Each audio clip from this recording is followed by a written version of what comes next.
Hello. It's kind of come to my attention lately that some people don't do the Facebook thing, and I haven't really been to, in my YouTube channel, I haven't really been to up to date on the stuff I've been doing to the Wagon. So I kind of want to do a recap over the stuff I've done the past year and a half, 2 years, because I was looking back and I saw that there's not a lot of updates because it's all on Facebook, and there's a reason the car's working. So I kind of want to go over why the car's doing more consistent 590s. I'm hoping for some 570s this year, which I don't think is going to be too difficult, and I'm going to tell you why. So last year I was doing let's see, the last bit of last year was, I think, in about August, October, and I wanted to go fast, so all I did was throw a boost at the thing and hit about 25 psi, hit a 120 miles an hour in the 8th, and did a 597 kind of as a Hail Mary pass. So why is the car doing almost 119 miles an hour at 18 psi through the whole range? So I went through a few different things. We'll look at them real quick, and there's a ton of light issues, but last year I was having a problem with the flanges on the Chinesium shorty headers that I made work for the turbo system, and they were leaking really bad on the fronts, on this side and on this side. And so what I did is I put in a slip joint in the middle, which you can't really even see it. Not really. I totally could have moved things before I did this, but it's better this way. So you can kind of see the slip joint right down in there. Not great, but it's right down in there. So what was happening was the fact that there was no flex joint or anything in this, and it was attached to the frame. It was bolted to the frame. So what I did was as I put in that slip joint, I made it so the whole system can kind of move around and expand and contract without pushing those headers aside and me losing drive pressure through there. And on the bottom of this, which is, I do this to myself. I should have probably set this up a little bit better. But on the bottom of the turbo, you can see that all it does is support it with like a perch. So I don't actually have that bolted, so it's actually just free floating. And what that's doing is it's letting all the stainless expand and contract, and that way it's able to move and do its thing. Now, I had the first few outings this time, actually I was looking at the header bolts and I found one backed out by like that much, and it still didn't leak. So I'm having no drive pressure leaks this time. And so that's why I think the car is able to do a lot on 18 pounds. And all I've been doing is just messing with how quick I'm ramping everything in. The 590 I ran last time was 3,900 RPM at about 8 psi, and it ramped up to 18 psi in about 3/4 of a second. The car seemed to really, really like that. And something else that I've been battling, which I think the last one I was talking about how the car was shutting itself on and off, and I replaced the ignition switch, which I think that was probably one of the major problems. But also my relay, or my contactors back here, or my breakers, Jesus, sweet Christ. My breakers were Chinese breakers, and they were running at, this lug was 180 degrees, and the one after it was about 120 and a 90 degree ambient. And so I found, after doing some research online, I actually found out that they were, they can trip but not trip. So I think that something in there was opening and closing due to the high heat demand. So now they run literally 5 degrees above ambient because they're a half decent brand and they're marine. So, and another thing is the vent on the top of the tank. This is a non-baffled tank. So when I fill it and I launch, it kind of splashes to the front, and I was having a problem with, if you can remember the I-29 passes like 2 years ago, I was having problems with traction in second gear which this car only makes, 700-800 horsepower. I shouldn't be having problems with that. And I found out that it was splashing, so this used to just be a little filter and a 90 off of that. So I went and I wrapped this around a few times, so it's got some few service loops in there. And then I also put the filter on the end of this and wrapped this again. Yeah, that looks terrible, but I was kind of doing it for testing just to see if it worked. I am having a problem now with this being loose. I don't know why. Last time I filled it up and I went out here, went to the track and ran that 590 pass, I was actually seeing a fuel puddle up here. So I think it's also splashing. You can actually see the witness marks of the fuel. So it's also splashing here, and I think it's getting on the back of the tires because sometimes I won't change anything and the car will just hook better for no reason. And so last year, one other big advantage I did was I dropped a ton of money on nice shocks. So these, instead of being used, I went and bought brand new Viking shocks that are a 7-inch stroke, and they are radial valved. And I went from 130 to 110 rear spring. And then I spent big money. Let's go this way since the wheel is open. I spent big money on a Afterworks front setup. So this is a, if you can, yeah, we can see it just fine. Those are, let's see, I think those are 16-inch 140s, I believe. Let's see, 125s, I'm sorry. 125s. So before they were 12-inch 140s, or 170s, I'm sorry. And the car just didn't want to transfer very well.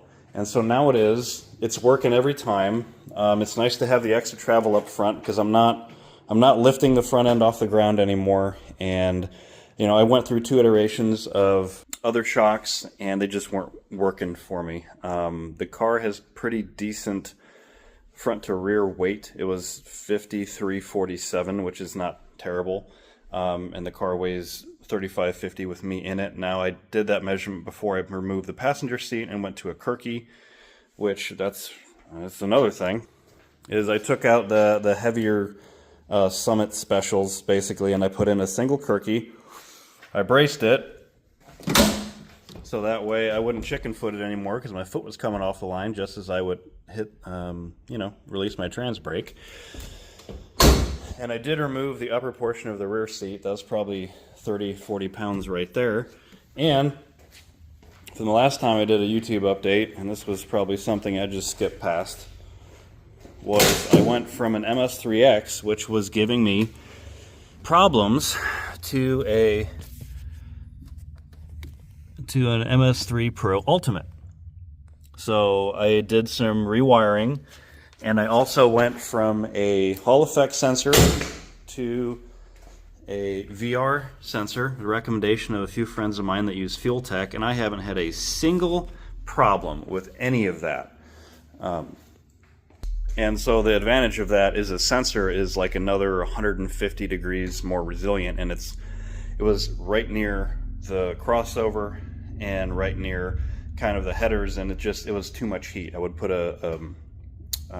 like a laser sensor on it and see that it was hitting over 200 degrees quite regularly, and I would get about 3 weeks out of a Hall effect sensor, which those were getting hard to find. And when I made that switch, I haven't had a single sink loss ever since I've gone to that. So I'm pretty happy with that. And then with that was better boost control. Earlier this year I did I think it was a 1.61 update. So that gave me, what do they call it? They call it like launch by map or something like that, boost my map. So what it does is I'm able to hit 4,500 RPM, and then once it hits its target map for launch RPM, it goes down to whatever I have it set to. So if you listen to some of the latest videos, you'll hear it go up, and then it goes down to like 3,500. Unless I'm doing 3,900, then it goes down to 3,900. So it's been a really neat feature. Also, the boost by time map is a little bit different, so I've been figuring that out because you have to have the launch map. you have to have that, or the launch boost setting, the launch map, and you have to have the timed boost at the same beginning portion. So if you want 160 kPa, you have to have it in 3 places, otherwise it'll hit it, and then as soon as you let off the trans brake, it'll go right down to a lesser value if you have it at a lesser value. So mine was going 160, 150, and then back up to 160, and then starting up the boost ramp map. So I've been figuring that out, and that's been helping the car be consistent. And then I also went from a hard set launch limiter to a random, or what do they call it? They call it like a random launch RPM. So that way, instead of it just hitting it and it taking the whole engine and going up and down, so bah, bah, bah, and then it would hit like a lean cut. So then the car would kind of and then fall on its face, and then it would go. And so what this allows it is it takes random coil packs and injectors, and it shuts them on and shuts them off. So now my RPM map, instead of being like 400 RPM on the line, it's actually like 50. So I actually have more power. When I release that trans brake button, the car actually has more power because it's not falling on its face and recovering. It's already there. And if you look at the logs, and before it was like a range of like this, and it was just erratic and crazy, and it wasn't even the same up and down pattern.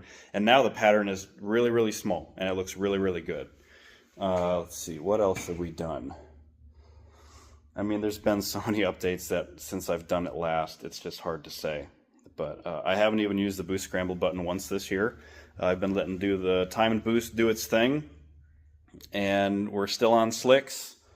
I kind of want to try radials again next year, since I do have nice shocks, because I tried it before I went to the nice shocks, and then I went to the nice shocks after I put on slicks, and I think I can get the car to work. And then here's another thing that I did, was I calculated the anti-squat in the back, and so that goes off your bar angles. And so I went to an adjustable upper, which is a baseline's upper.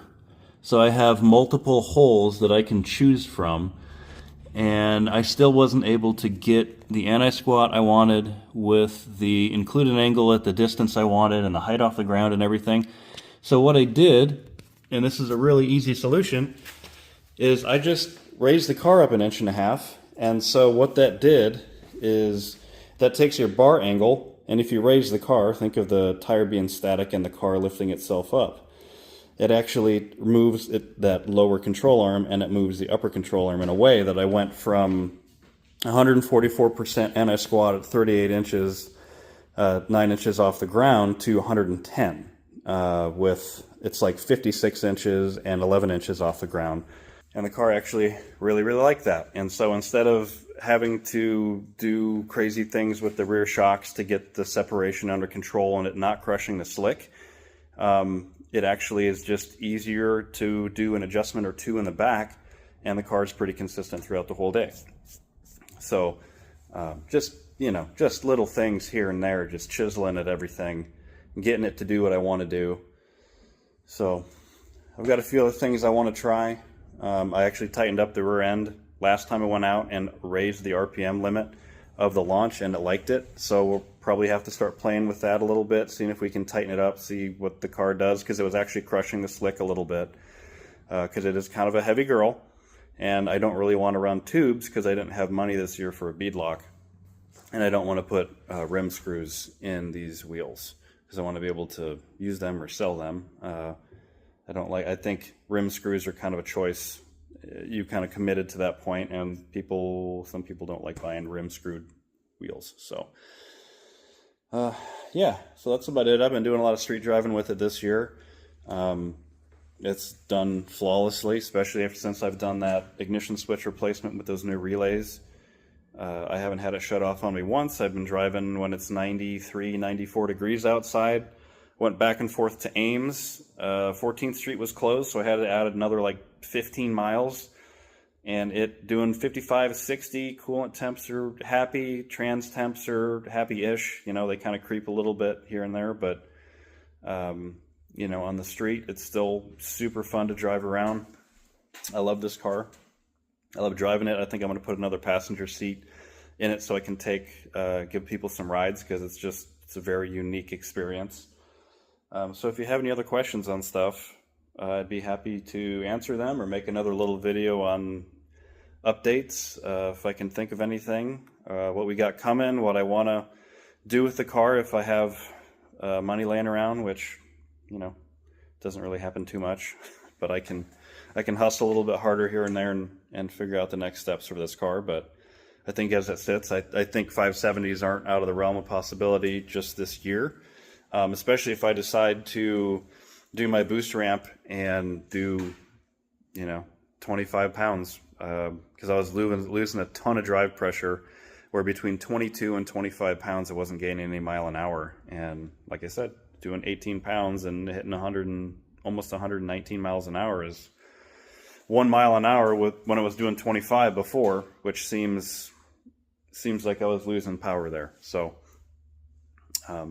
but yeah, that's it. So it's a really boring technical update. So anybody that wants to watch this will, and anybody that's looking for some action, sorry, I'm not going to be in this video. All right, bye.